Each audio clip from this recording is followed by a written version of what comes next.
Welcome into Soda City Living. I'm your host, Madeline Stewart. This is a true lifestyle show based in the Soda City, Columbia, South Carolina. We feature everything and anything that the Midlands and beyond has to offer. Today, we're celebrating Thirsty Thursday, and what better way to get a head start on the weekend than to check out a new place to grab a brew and a bite. We're headed to the riverfront in downtown Columbia to visit Bierkeller. It's a German-style beer garden right here in the Midlands. You'll feel like you're stepping into a different world, but you're not too far from home. Bierkeller has been around for quite some time, but in the form of a pop-up restaurant.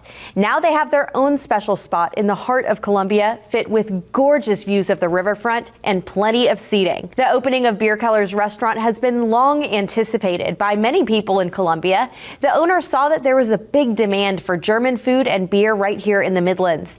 First, you'll meet Justin, who serves as Bierkeller's operations manager. He's been with Bierkeller for a while now, and he tells us why the restaurant wanted to start looking for a permanent spot to set up shop, the response from the public so far, and some of the reasons why opening up took a little bit longer than expected.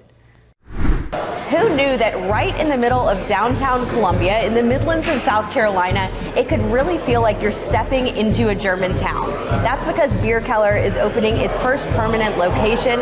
So exciting. And here to talk about it with us is Justin, who is the operations manager. So thanks for joining us. Thank you for having me. Yes, and so you've been with Bierkeller for quite a while, right? Yes, about four and a half years, yeah. And so before this location, what was Bierkeller? It was a pop-up event company, so we would travel. We spent most of our time in Riverfront Park.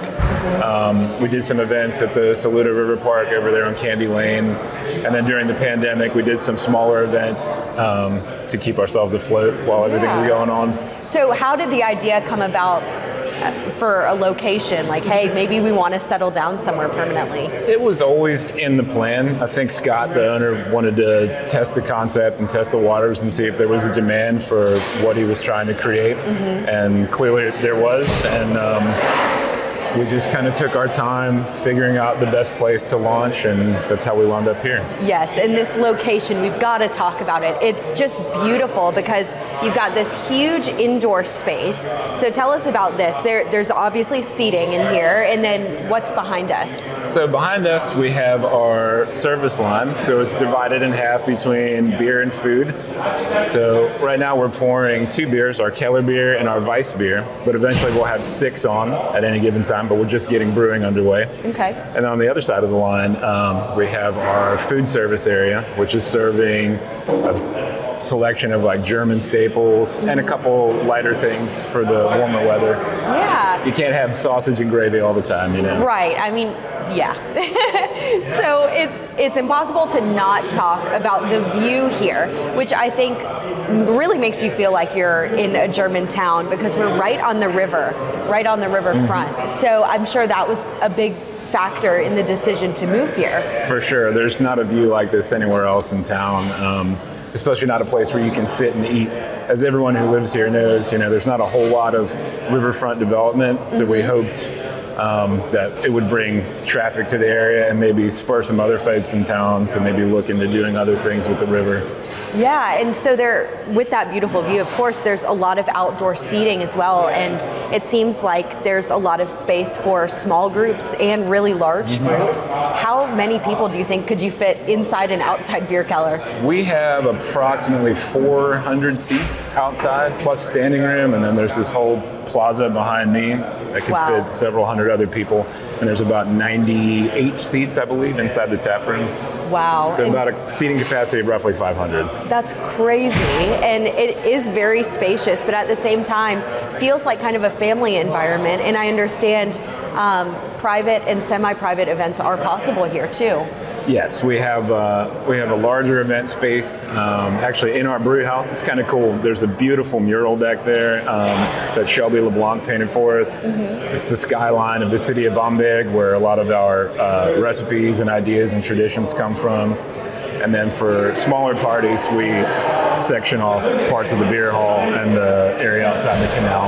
Awesome. So for your beers, you do brew them all here? That's right. How long does that process take, and kind of take us through the steps? It depends on the style.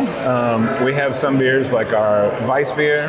It's an ale, and it ferments at a warmer temperature, so it only takes about 3 to 4 weeks to be ready. But a lot of our lagers have to mature for 9, sometimes as long as 12 weeks. Wow.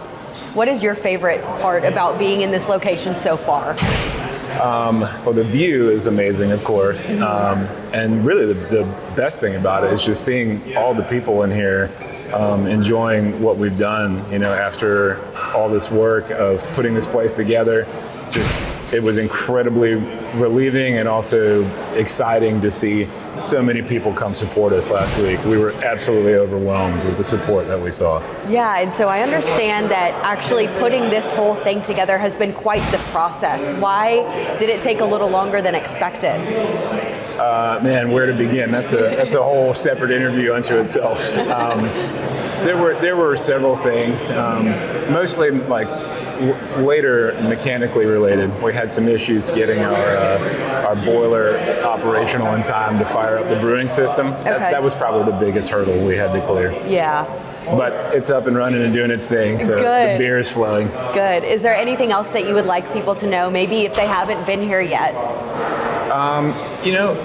I think we are a brewery for people who aren't beer people. Okay. If I could put it in a simple sentence. I know a lot of people who say that they don't like beer, or maybe they had beers when they were younger and didn't really care for them. It's been my experience that when people make that comment to me, when I offer them a sample of what we do, they almost always get a whole glass afterward. Simply because we make simple, clean, refreshing beer styles that are perfect for where we are. Yes. It's incredibly hot. Famously hot. Yeah.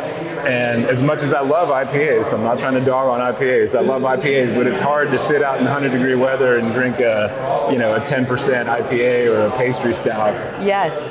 Yeah. So thanks so much for telling us about Bierkeller. I'm excited to kind of look around and try some of the beers. Bierkeller really does have such a huge space. Along the side of the restaurant where the yeast and other beer ingredients are delivered, there are lots of beer garden tables for people to sit and share. Then inside the beer hall, there's a very efficient beer and food window, plus more tables to claim.